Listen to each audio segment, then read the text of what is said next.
So இப்போ கோர்ட்லேருந்து கிட்டத்தட்ட பார்த்தீங்கன்னா 5:50 வரைக்கும் கேஸ் நடந்ததுங்க. 3:30 மணிக்கு அது நாங்கள் 2:10க்கெல்லாம் போயிட்டோம்.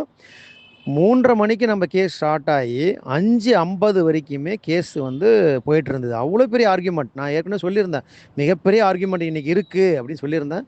அதே மாதிரி மிகப்பெரிய ஆர்கியூமெண்ட்டு இன்னைக்கு வந்து நடந்தது. ஸோ 5:50க்கு முடிஞ்சு மேடம் கூட பேசிக்கிட்டே நாங்கள் வந்து மேடமோட ஆஃபீஸுக்கு போனோம். மேடம் சொன்ன விஷயம் என்னன்னா, பேலன்ஸ்டா தீர்ப்பு வரும்னு சொல்றாங்க. அதாவது இன்னைக்கு நடந்த விவாதங்கள் அடிப்படையில் நாம எப்படி புரிஞ்சுக்கிட்டோமோ மேடமும் அப்படிதான் புரிஞ்சுக்கிட்டாங்க. அவங்களும் அப்படிதான் சொல்றாங்க. கட்டாயம் அமைச்சு பணியாளருக்கு 1% கூட நெகட்டிவ் கிடையாது. அமைச்சு பணியாளருக்கு இவங்க வந்து 1808 போஸ்ட் கேட்குறாங்க கவிதா ராமேஸ்வர். மற்ற 2 பேர் சங்கரன் லாயரும் ராஜராஜ சோழனும் பார்த்தீங்கன்னா ஒரு 100 தான் கேட்குறாங்க.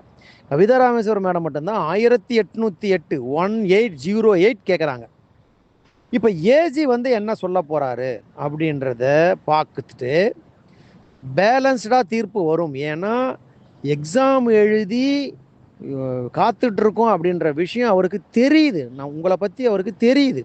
ஸோ பேலன்ஸ்டா தீர்ப்பு வரும் அப்படின்னு மேடமும் ஒரு அஷூரன்ஸ் கொடுக்குறாங்க. அவருமே நாங்கள் நேரில் பார்த்தோம், ஜட்ஜியுமே சொல்லியிருக்காரு, நான் உங்களுக்கு அஷூரன்ஸ் தரேன், ஏஜ் என்ன சொல்கிறான்னு பார்ப்போம், அரசாங்கம் என்ன சொல்லுதுன்னு பார்ப்போம் அப்படின்ற வார்த்தை சொல்லியிருக்கார். ஓகேங்களா? ஸோ டீச்சர்ஸ், இப்போ இதுலேருந்து நமக்கு என்ன தெரியுது அப்படின்னு பார்த்தீங்கன்னா, உண்மையிலே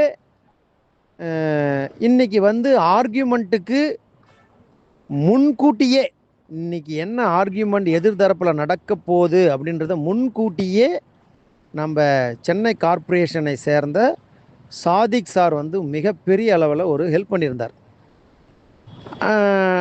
அதன் அடிப்படையில் நேத்தே மேடம் கிட்ட வந்து சில விஷயங்களை சொல்லி அதுக்கான ஆதாரங்கள்லாம் திரட்டி அதன் அடிப்படையில் தான் நாம் போனோம்.